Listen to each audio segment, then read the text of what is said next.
Mulut kering punya nama medis yaitu xerostomia. Ini merupakan kondisi yang bisa dialami sewaktu-waktu, seperti saat seseorang sedang gugup atau cemas. Mulut kering lebih sering terjadi pada orang tua, khususnya wanita yang tidak menjaga kebersihan mulut. Meski kondisi ini normal terjadi, mulut kering juga bisa jadi tanda bahwa kamu mengidap kondisi medis lain yang mengkhawatirkan.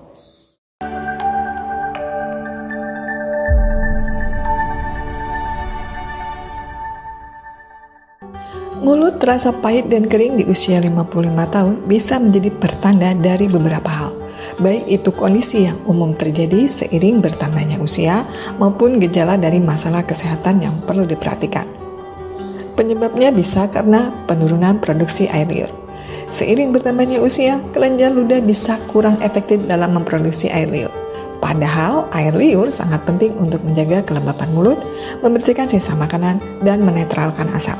Penurunan ini menyebabkan mulut kering. Ada juga karena efek samping obat. Banyak orang di usia 55 tahun mengkonsumsi obat-obatan untuk tekanan darah tinggi, diabetes, depresi, atau masalah jantung. Beberapa obat ini dapat memicu efek samping berupa mulut kering yang kemudian bisa menyebabkan sensasi pahit. Lalu dehidrasi.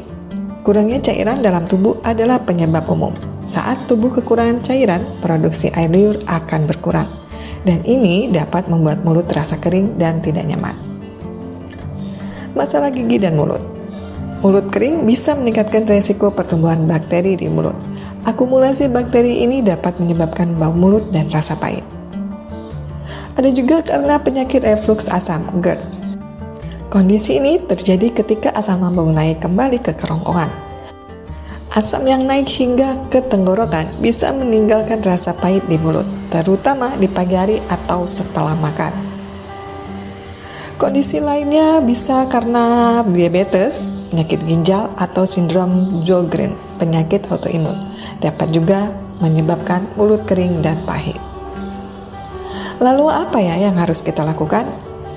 Jika kamu mengalami gejala ini secara terus-menerus, sangat disarankan untuk berkonsultasi dengan dokter. Dokter bisa mengidentifikasi penyebabnya dan memberikan saran atau pengobatan yang tepat. Sebagai langkah awal, kamu bisa mencoba beberapa cara berikut untuk meredakan gejalanya. Perhatikan asupan cairan. Pastikan kamu minum air putih yang cukup sepanjang hari. Ini adalah cara paling sederhana dan efektif untuk mengatasi dehidrasi. Lalu jaga kebersihan mulut. Sikat gigi 2 kali sehari dan gunakan benang gigi. Kamu juga bisa menggunakan obat kumur yang tidak mengandung alkohol untuk menjaga mulut tetap bersih. Hindari makanan dan minuman tertentu. Kurangi konsumsi kopi, minuman beralkohol, dan makanan pedas atau terlalu asin karena dapat memperparah mulut kering. Kemudian konsumsi permen karet atau permen nisang. Mengunyah permen karet tanpa gula atau mengisap permen dapat merangsang produksi air liur. Kapan harus ke dokter? Segera ke dokter jika memiliki gejala tidak membaik dengan perawatan di rumah, disertai dengan gejala lain seperti nyeri ulu hati, kesulitan menelan, atau penurunan berat badan, mengganggu aktivitas sehari-hari seperti tidur atau makan. Dokter akan mengevaluasi kondisi, meninjau riwayat kesehatan dan obat-obatan yang akan dikonsumsi, serta memberikan diagnosis yang akurat.